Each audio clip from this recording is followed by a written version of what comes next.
Oh,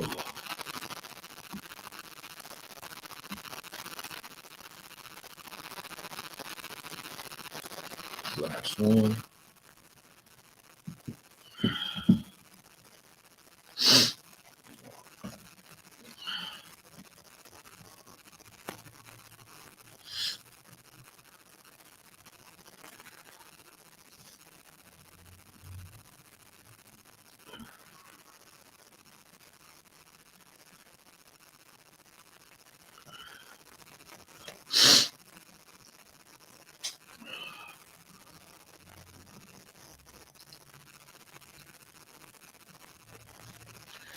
All right, here we go. Welcome back to the Prison Yard TV. As you know already, that this video has kind of took its own course. It was supposed to be a 3-part video. This is my 4th episode, and hopefully I can get it all packed in with today's last episode. If not, it's going to go to episode number 5. So let me back up for those that haven't seen episode 1, 2, and 3. So I got arrested September 9th, 2008. I went to the county jail. Had a long, extensive stay at the county jail, the longest I've ever been there, over 1.5 years. Took it to trial, got banged in trial after 3 people told on me. Got 15 years, 8 months sentence, and got sent to DVI. In that course, my wife had filed for divorce. I got a 15-year, 8-month sentence. I believe it was, I want to say they started out with me, giving me 15 years, 8 months with 85%, but I could be wrong. I know I appealed it and wanted to appeal and had it. I had it at 80% when I did parole. They did knock some time off. So now I'm at DVI. I told you about the story. My cellie at the county jail from T-Zone Crip. I forget this youngster's name, but he pushed the button, told the police when I was at court that I had a knife in the cell. They took me to the hole, and he wrote my wife a letter sending her pictures and letters from Vanessa, the girl that I got caught up with in Washington. So now I'm at DVI. I've been there 5 months, had the job for 5 months, and they just the CO just relieved me from my job. He just basically fired me and put someone else in the position because he said he had numerous kites from different people, and then he thought that to seize the tension that he would fire me. So now I'm in the cell with Ron from Marysville. He's NC like me, Northern Crip. So Ron's in the cell with me. We already had the riot with the Northerners in the chow hall, and there's a little bit of tension. However, before the riot with us and the Northerners, the skinheads had took off on the Northerners, and they've been warned for about 2 years before I got there. So since 2008, there was tension with the Northerners and the skinheads before I got there. So now I'm back in the cell. I got 2 homies from my neighborhood there, and one of them is Little C-Tone from 29th Street, and he's on, I believe, the 3rd tier on the west side, and I'm on the 2nd tier on the east side. However, AJ from 24th Street is there, and he's on the 2nd tier on my side. So now that I'm in the cell, I got all this tobacco. I probably ain't gonna get no more tobacco now because I'm not a worker, and the goon squad that comes in and searches that puts it under me and Winfred's pillow, he ain't gonna fuck with me because I ain't out there working. So I decide to just put all the tobacco I have up, except the tobacco I'm gonna send to my bro on the main line, T, and trade him for some weed, because when I do end up leaving, I want to take some weed so when I get to the main line. So I finally see my counselor, and the counselor tells me I'm 1 point away from being a level 4. And the only reason why I had so many points is because of how much time I got, and because of the knife they got out of my cell at the county jail. That followed you to prison. When you get caught with a knife in the county jail, or if you get caught with the stabbing at the county jail or something violent like assault on a sheriff, that follows you to prison. And it just so happens I got caught with the knife, not on me, but in my cell because of that guy from T-Zone. So this is what happens. I go see my counselor, and I got 51 points. 51 points is borderline level 3, level 4. So my choices, because I'm still level 3, is Solano, and I believe Solano and Old Folsom, I believe, was a level 3 at this time, maybe. I remember my choices was Solano. It was 2 northern prisons. So I'm there probably for another 45 days. But while I'm there, the homie C-Tone, back in the early 80s when he was a juvenile, he caught a murder case. And he caught a murder case on someone from Oak Park. I'm not going to shine a light on all that episode. I'm not going to get into the details on that episode. But him and another homie caught a murder case in Oak Park, and they both went to CYA. Well, the guy that they killed was a reputable from Oak Park. And now that he was deceased, there was a little, a person, what's up, the Hook Mob? There was his homie had a little homie, and his name was Little such and such. I'm not going to say his name, but anyway, so he was on the bottom tier. And this cat, well, I'm going to say his name. I have to say his name to get this story right. So the dude from Oak Park's name was Little Hard Rock. Now, Little Hard Rock was little homies to Big Hard Rock that got murdered in the Big Park back in the 80s. The guy that was accused of killing him and got convicted of it was Little C-Tone. Little C-Tone was there with me on in my building. So me and Little C-Tone used to go to the yard all the time and walk around the yard together. So now that I'm not a worker, I'm going to every yard. So me and C-Tone go to the yard one day. When we're on the yard, I like to stop by Z-Dorm, which is the main line, and talk to my bro and figure out how we're going to trade the tobacco I got from the weed, which I told you I put it in the horseshoe pit. So we're discussing that. Little C-Tone's with me. Little C-Tone's like, dog, I'm going to go right here to this basketball court. Now, the basketball court is probably 60 to 80 yards away from where I'm sitting there talking through the gate to T. So he goes over to the basketball court, and I look over there. Nobody's playing basketball, but there's 4 Oak Park cats sitting there against the fence next to the basketball hoop. One of the Oak Park cats was Little Hard Rock. Now, I'm not knowing that there was tension between these 2 individuals, but I should have been more aware because my homie did, in fact, have a murder case against his big homie. And it's been over 25 years since this happened. So it just really didn't dawn on me that there was still tension. So he goes over there to the basketball court. He picks up the basketball. He shoots a couple baskets. And I'm talking to T. And next thing I know, I look to my left, and he's squabbling with this tall brown skin cat with dreads. And he's mixing this cat. The other 3 Oak Park cats stood up, and they're standing up by the fence, and they're watching C-Tone mix this guy. So the guy gets 1 or 2 punches in, but C-Tone really mixes him. So I run over there, and I got my cane. I run over there, and when I'm on my way over there, another Oak Park cat that was my co-defendant back in 1993, which I knew him very well. It was me and T's co-defendant on an assault case in 93. He grabbed my sleeve. He said, dog, that let them 2 go head up. But mind you, there's 3 Oak Park cats over there and the cat he's fighting. So I shook him loose and I ran over there. By the time I get there, they stopped fighting. Nobody's seen it. The police didn't see it. There was no yard down or nothing.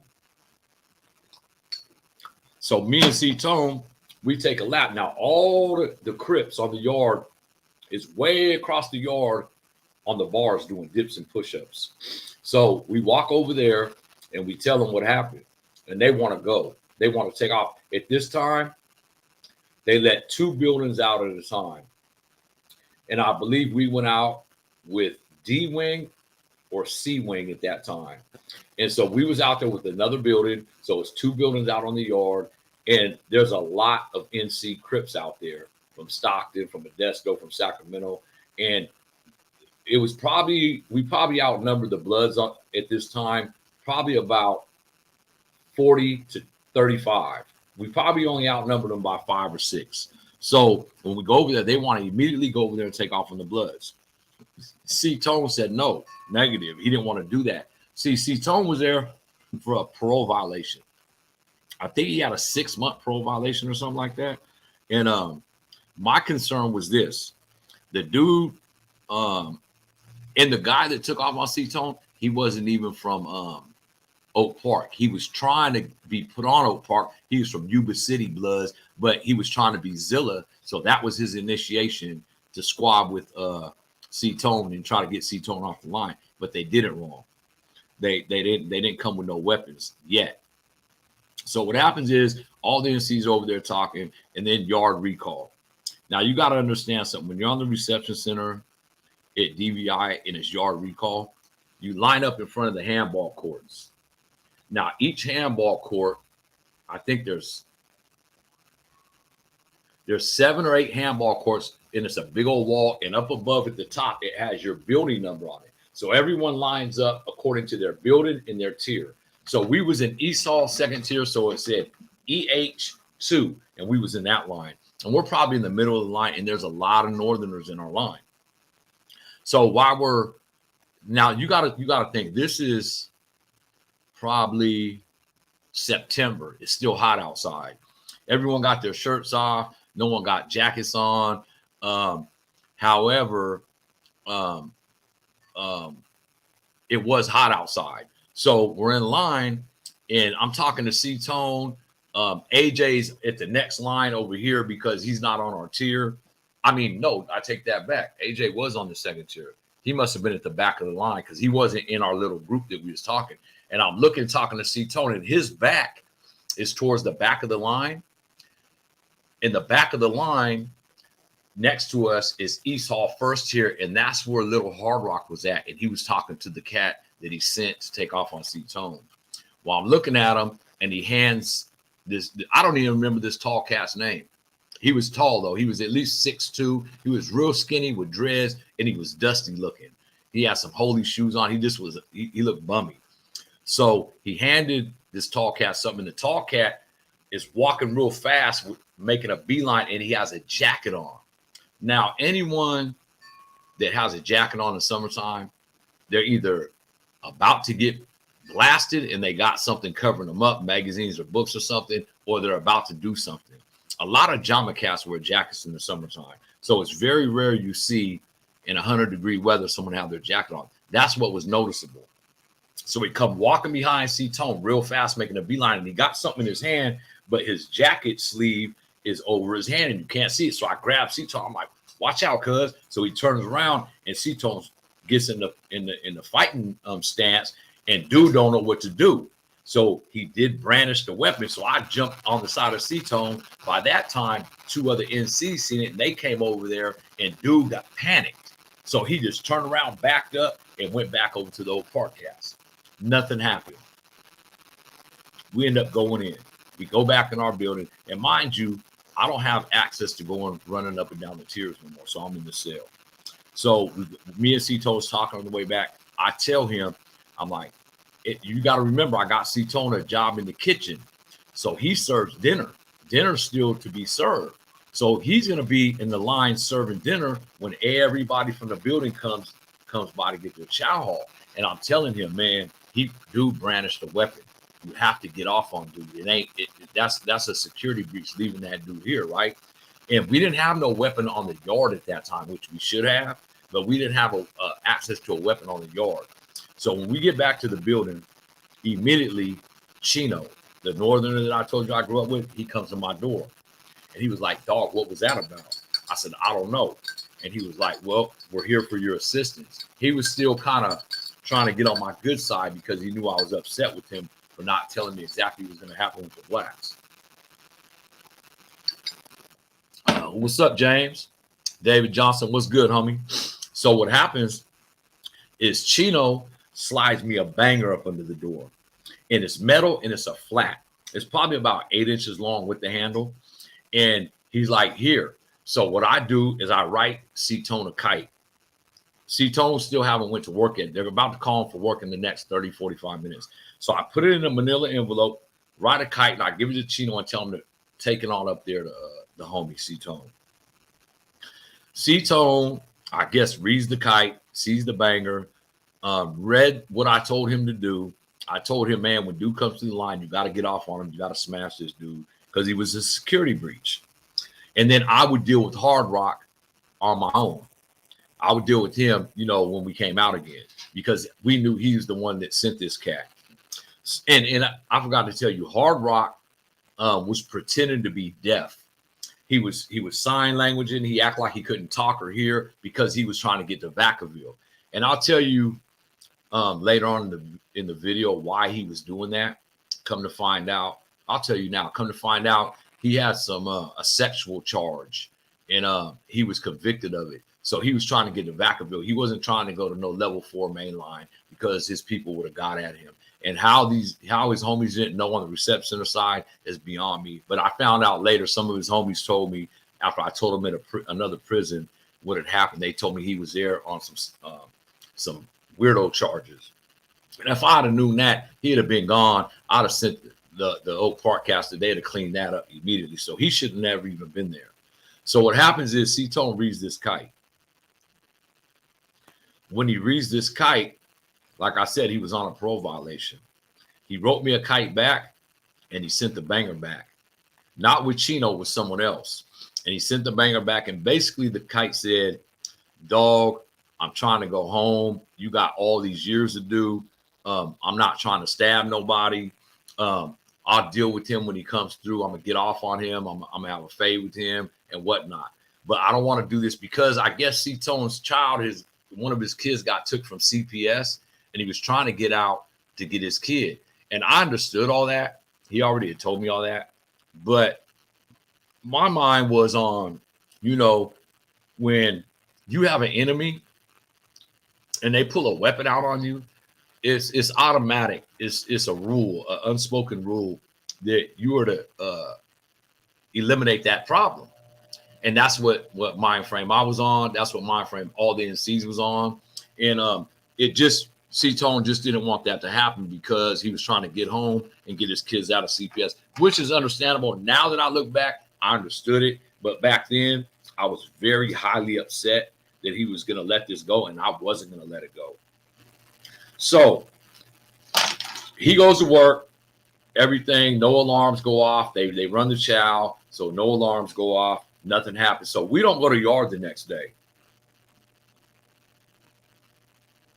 We used to get yard 2 or 3 times a week, not every day. I think it was every other day. And I don't think we got it on the weekends.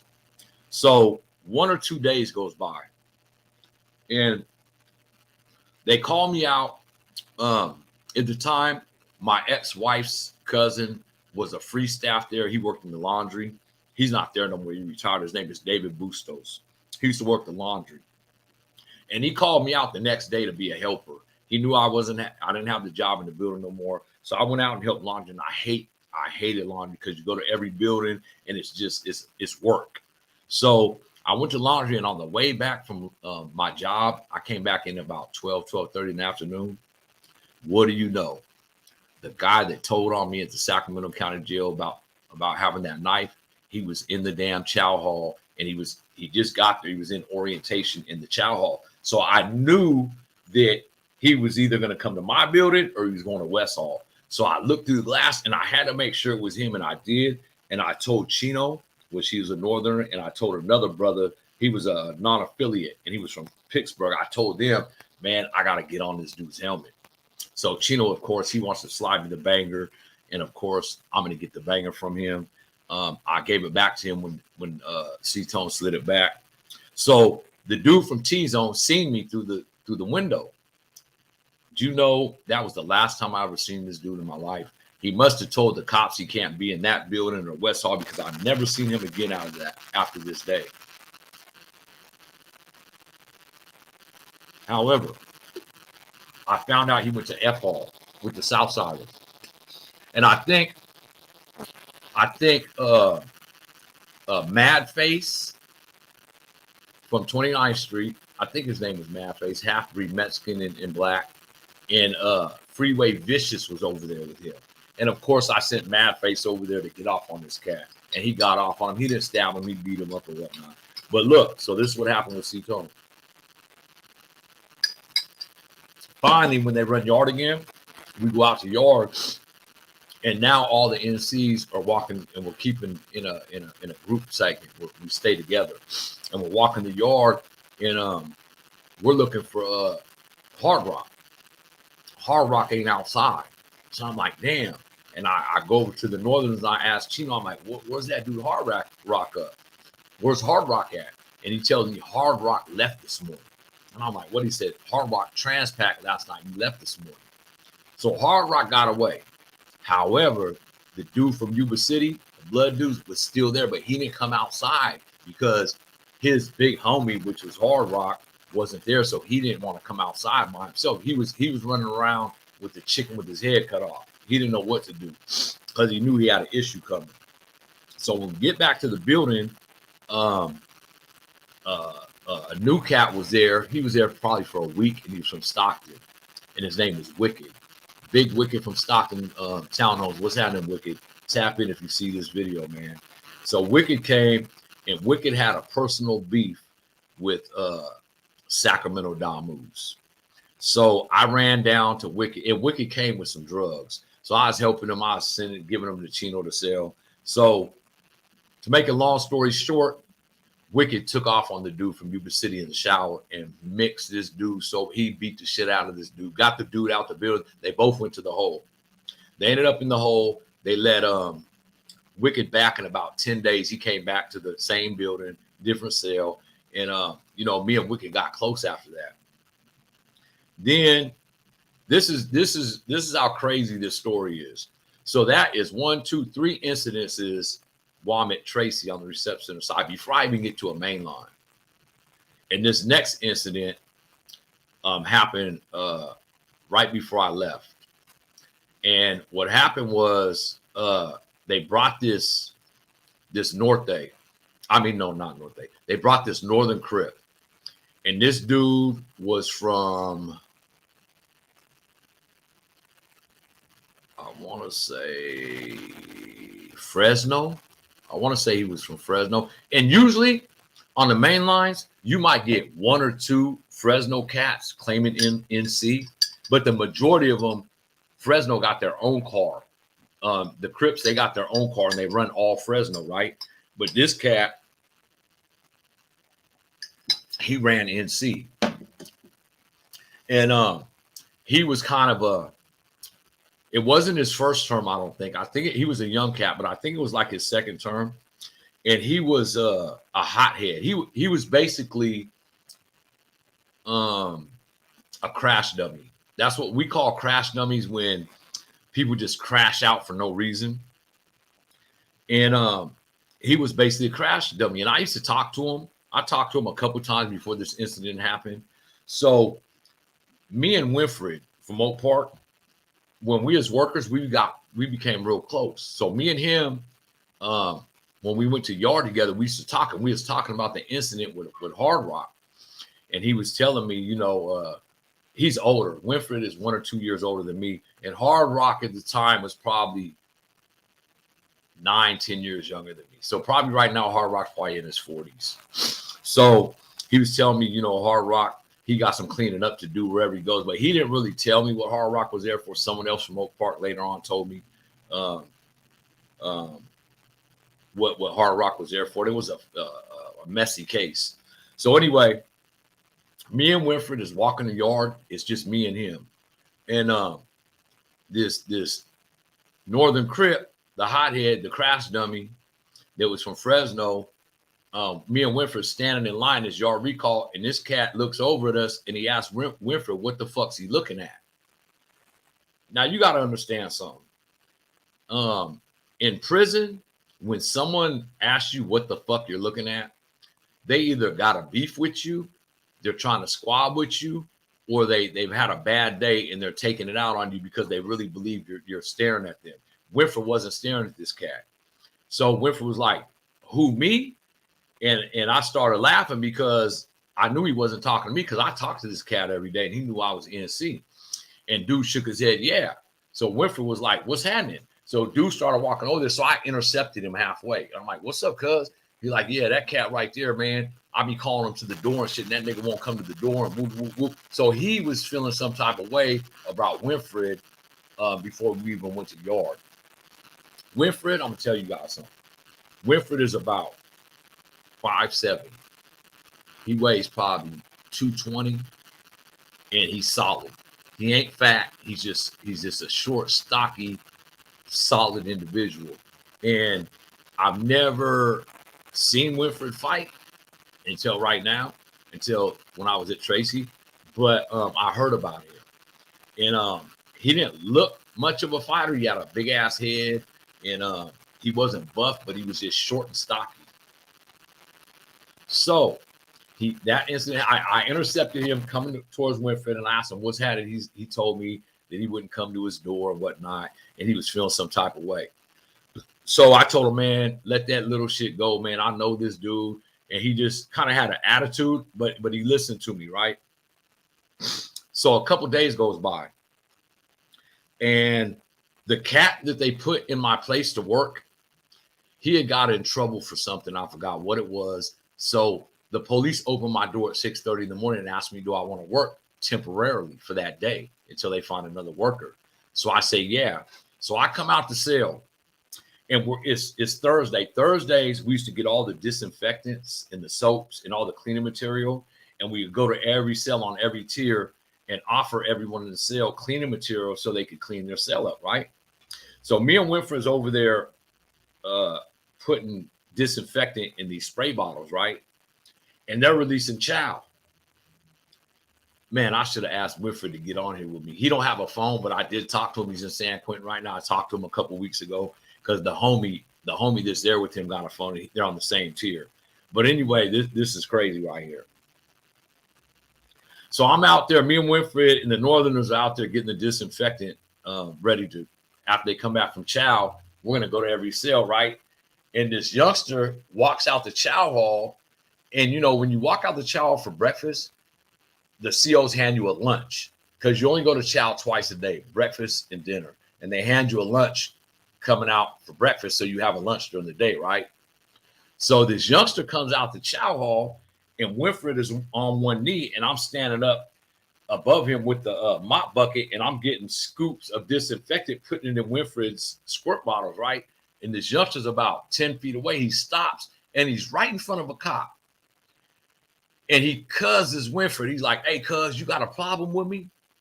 And Winfred is busy. He looks up. He's like, dog, what's up with your little homie? He's like, nah, nigga, don't talk to him. Talk to me. So Winfred got up. He had rubber gloves on because of the disinfectant and started walking halfway to him. And they met halfway. And the cop is standing 5 feet away watching this whole thing.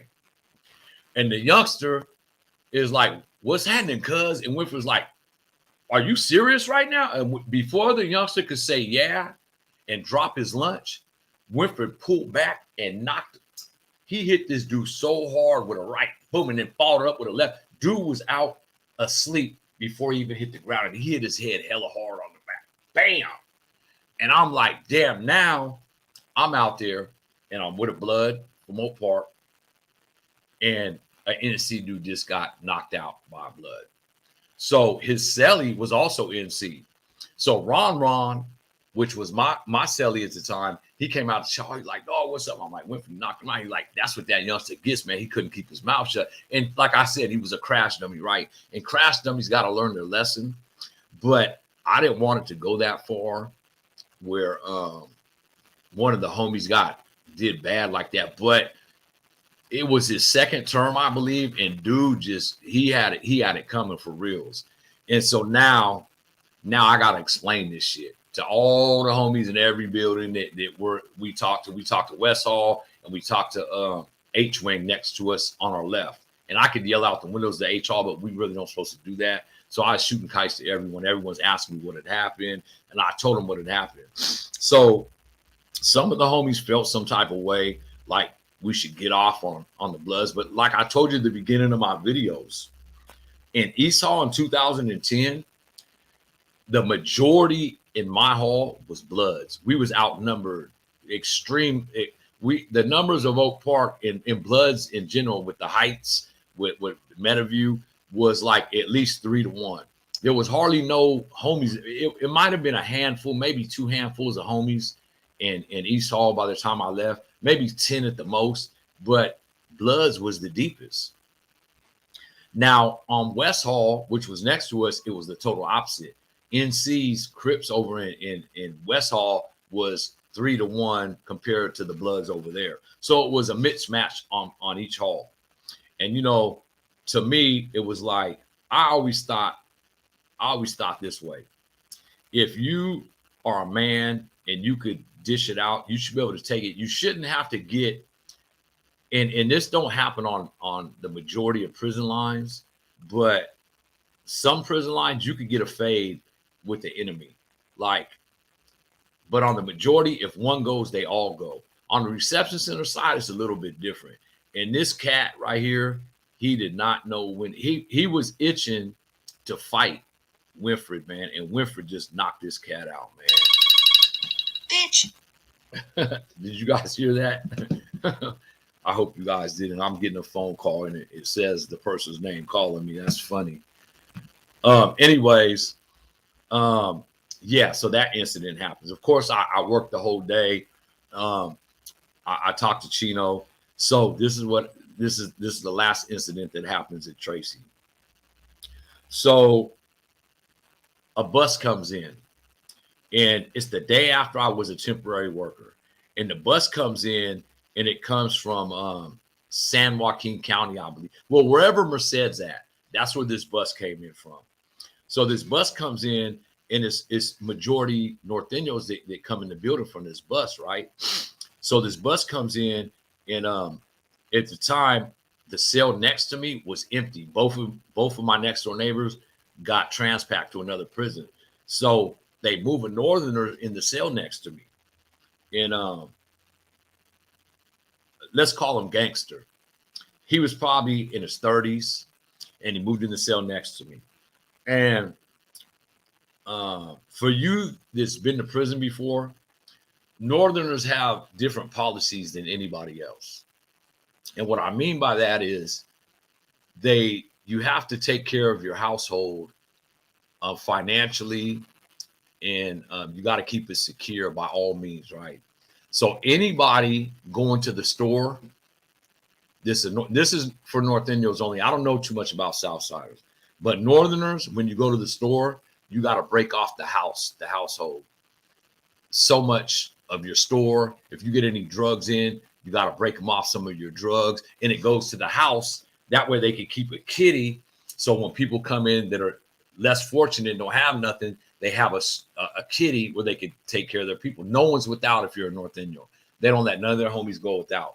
And in the policy, a lot of people that I've talked to hate that policy, because if you get someone running the household that ain't trustworthy, you know, they're looking out for themselves. So this dude Gangster, he moved next door to me from Merced. And Chino is always at my door. So the Northerner, I think the second or third day he's there, I guess Chino already had told him, you know, who I was and that I was a worker before and that he fucks with me, he trusts me and all that shit.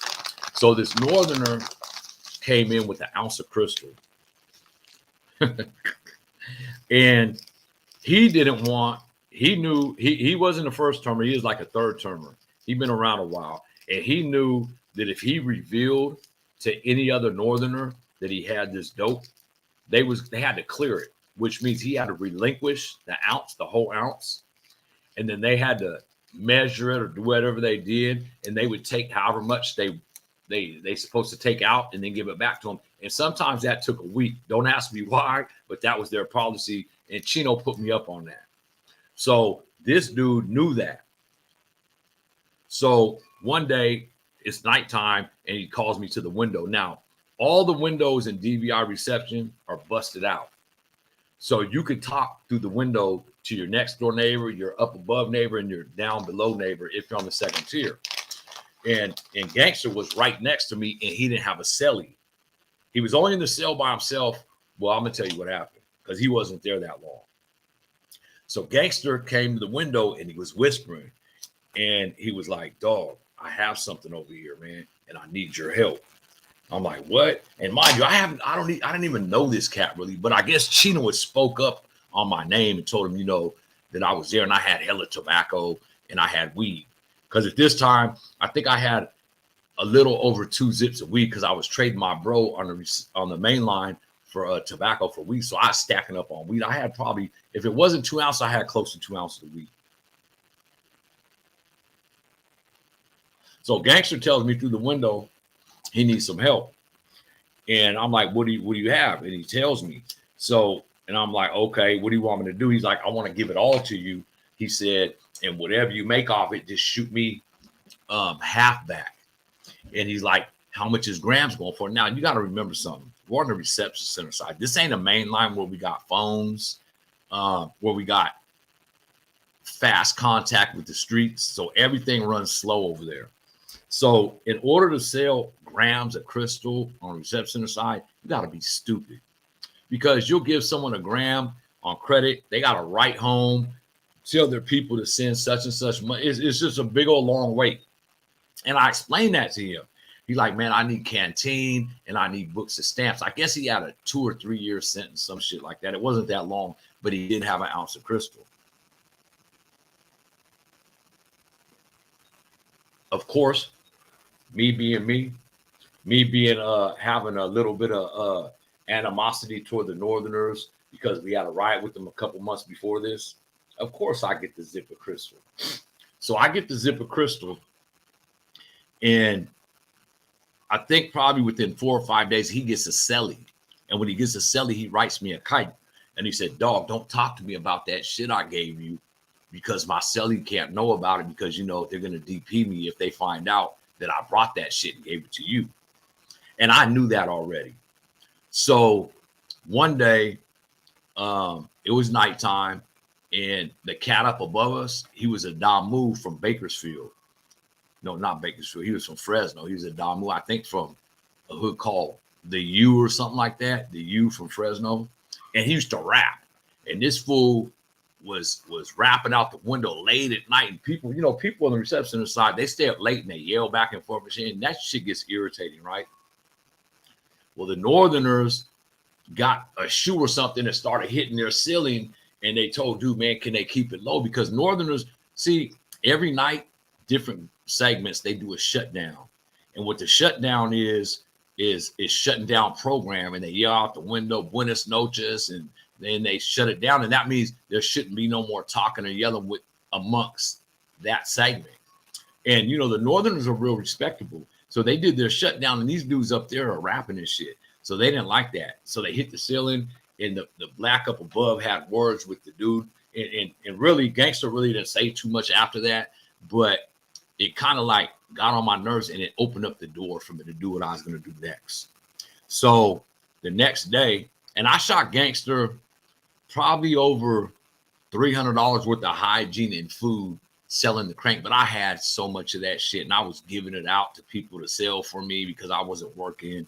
I think I even gave Chino some to sell for me, and it was his folks shit. He didn't know it at that time. So what I did,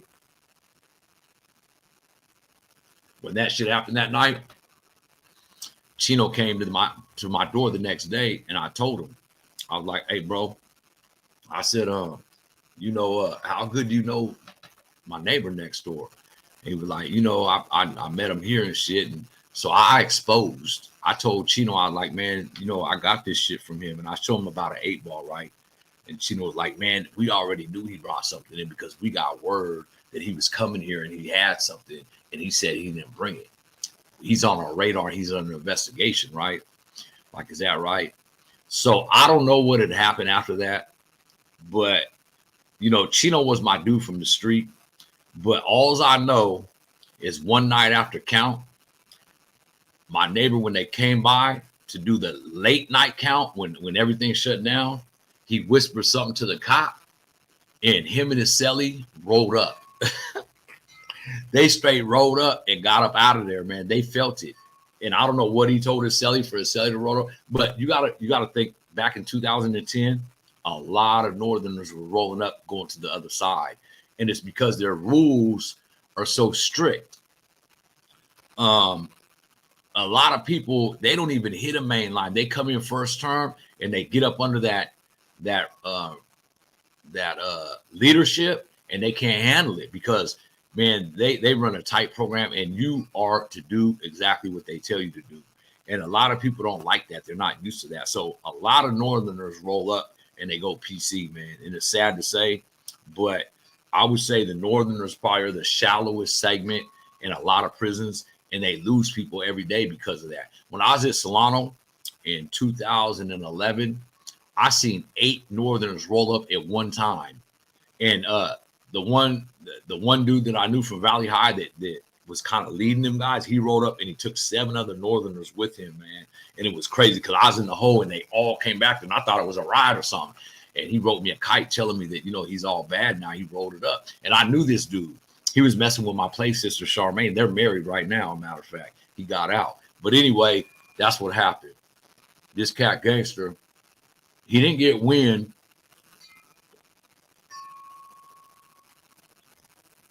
He didn't get wind that I told Cheeto that I had his shit. But I think the heat was so intense on him that he figured that he lied to them. And I guess someone that came with him or came ahead of him told their car that he was coming with a gang. She probably told someone on the bus or at the county jail. And so I got to answer this. So he ended up rolling up. And that's my story about. Well, anyway, let me finish this out because this is my last segment. So I ended up staying there. I was there over 6 months. I think I was there almost 7 months. And like I said, I picked Solano and I think Old Folsom. And anyways, they sent me to Corcoran. They sent me to Old Corcoran B Yard. As soon as I got to Old Corcoran B Yard, it was hella homies there. Little Maniac from 29th Street was there. Latrell. Is it Latrell? Little Maniac was there. Gunsmoke had just left. They had BK, excuse my language to all the Damus out there, no disrespect. They had BK from North Highlands, Magoo from Nogales. They had a lot of NCs there when I got there. So when I first got there, I immediately bought a cell phone, a flip phone for $1,500. And I was there maybe 2 months before they started flipping the yard to level 4. And I ended up catching a ride up there. That's where I met Lunatic Frank from Rolling 60s. And Tick, we call him Tick. Tick is like one of the first generation Rolling 60s Crip. And me and that dude got real close. He had ended up marrying his lawyer. And me and him, throughout my whole time last time, we ended up at every prison together. And me and Lunatic Frank got real close. He did something. He's a lifer. And when I came home, he had his homies do something for me when I was on the street. My daughter was in LA in some trouble. He had his homies go grab my daughter for me. So me and Lunatic Frank got really close when I was at Corcoran, and we continued our relationship after that. But I was there for 2 months before they made it a level 4. And by the time they made it a level 4, I was level 4. So I ended up staying there. And that was the first level 4 prison I was in my last term. I've been in level 4 prisons before my last term, but that was the first level 4. Corcoran B Yard in 2010 was an all good yard level 4. They changed it to a level 4. So I hope you guys enjoyed this true stories. I didn't know it was going to be 4 episodes, but it ended up being 4 episodes. I appreciate all my support on my channel. If you're not a subscriber, please hit that subscribe button. Hit that like button and share my videos. Make a comment. I see James, Skip, Scrap, Sarat Killer. Oh, shit. All Smurf Nacho, what's happening? I'm going to hit you in a minute, Smurf Nacho. I wanted to share this story with you because I think it's very important for these youngsters to know what they are up against if they do end up in a California prison system. Just think, that was the beginning of my sentence. And I went through all that from the county jail to the reception center side without a wife. I was a divorced man now by the time I got to Corcoran. I think when I was at Corcoran, I got my final paper saying I was divorced. And it was hell. Trust me, it was hell starting a 15-year sentence out, and your wife just left you, and you got level 4 points. I'll continue with my stories, and I'll go from prison to prison because, believe it or not, in the 9 years, 8 months I was down, I hit 11 prisons in 9 years and 8 months, all mainline yards, from level 3 to level 4, from level 4 to level 3, level 3 to level 4. The whole 9 years, 8 months I was down, I hit 11 prisons. And I got them marked in this book when I was there and what years I was there for each prison. So I'm going to give you a story about every prison, and the next one will be about Corcoran. After that, I went to Solano, ended up in Solano 30 days, and then went to the hole in Solano for almost 2 years. And from there, I went to New Folsom, 180 C facility. And then I'll continue on and on about what prisons I hit throughout my 9-year stay. So like I said, if you haven't already liked this video, hit the subscribe button. Let me see some of these comments. Let me go to the beginning. I know James was one of the first ones to make a comment. Damn, I got hella comments. What's up, David Johnson? Can I get Little C-Tone? So I talked to Little C-Tone 2 years ago, James. Little C-Tone was moving back to New York the last time I talked to him. I haven't heard about him in 2 years since he came home. He called me and told me he was going to New York with his mom, and I don't know if he came back or not. I haven't seen him or talked to him. But yeah, if he's available, I'll try to look him up and get him on my that'd be cool to have him on here and talk about that incident, huh? Where is he now? I think he's in New York. Whatever happened to Little Hard Rock? Oh, you know Little Hard Rock? Shit, he disappeared, homie. He went to Vacaville, and I never seen him ever since. He's real light-skinned and short. Freeway Vicious. Me and that cat don't get along at all, homie. I'll do a story about Freeway Vicious. Me and him don't get along at all. He did some scandalous shit. I think he went to SNY, bro. Someone told me he went to SNY when he was locked up. I don't know if he's locked up or on the street.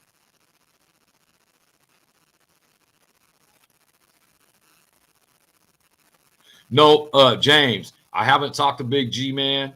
I know he's using the wall phone, and he uses his minutes that they give him to call his kids, he told me. So I'm waiting for him to call because I really want to hook up a 15-minute interview with him over the wall phone. Oh, you guys, is staticky? Truly said it's hella staticky. Is it staticky? Skip Villanueva. Skip. Did you say I'm a PC cat, bro? You're a PC cat too? You think I'm PC? I've never been to a PC yard, homie. I never went SNY. I paroled from a mainline yard, level 3. Never been to SNY yard. That's not in my genes to roll it up. If you roll it up in 2020 and go to SNY yard, you're soft. You don't have to roll it up in 2022, bro. To Chino went to the other side, James. He's on the other side now, bro. He's gone. I haven't seen him. I seen his cousin out here, Big Bobby Corpus, but I haven't seen him. I have a little static. You know what? I do got a new mic. I haven't even hooked up yet. I'm gonna check it out. But hey, Skip, if this is the Skip that I know, you know better to say that, bro. Me and you was in Corcoran Shoe years ago, and I know who you are, and you know my uncles very well. I'm not gonna say their names, but you know them very well. They're from your segment, homie. And we won't get into you right now because if this is Skip that I know, then you know who I am. Yeah, Little Maniac got out, James. He's out here doing good, I heard. Yeah, I stayed moving around. I mean, I hit 11 penitentiaries in the 9 years, 8 months I was down. I never stayed long. I think the longest I ever stayed at a prison was almost 2 years, and I think that was Solano Hole. After that, it was a wrap. When I hit a main line, I didn't stay too long. That's what happens when you sell dope in prison, man. You don't end up staying too long. Drug debts get you in trouble. You end up having to take off people that owe you money. All right, I hope y'all enjoyed this video. Hey, Skip, why don't you hit my Instagram, homie? It's in my bio, and why don't me and you chat offline? And that's some weirdo shit what you said on here, homie. So whoever you are, I'm telling you, that's weirdo shit. Why don't you hit me directly? My Instagram is in my bio. Why don't you hit me directly and let's chat offline? Why don't we get this shit straightened out? Because for you to come on here and make that kind of statement, you must be PC to even come on here and make that statement. I know that ain't the Skip. I know who it is because he wouldn't even say that shit. Big Skip knows me. All right, y'all, stay blessed. Tell the people you love them. If you haven't already became a member of my channel, hit that join button. It's $3.99, man. Become a member of my channel. There's all kind of extra perks for doing so. See y'all tomorrow.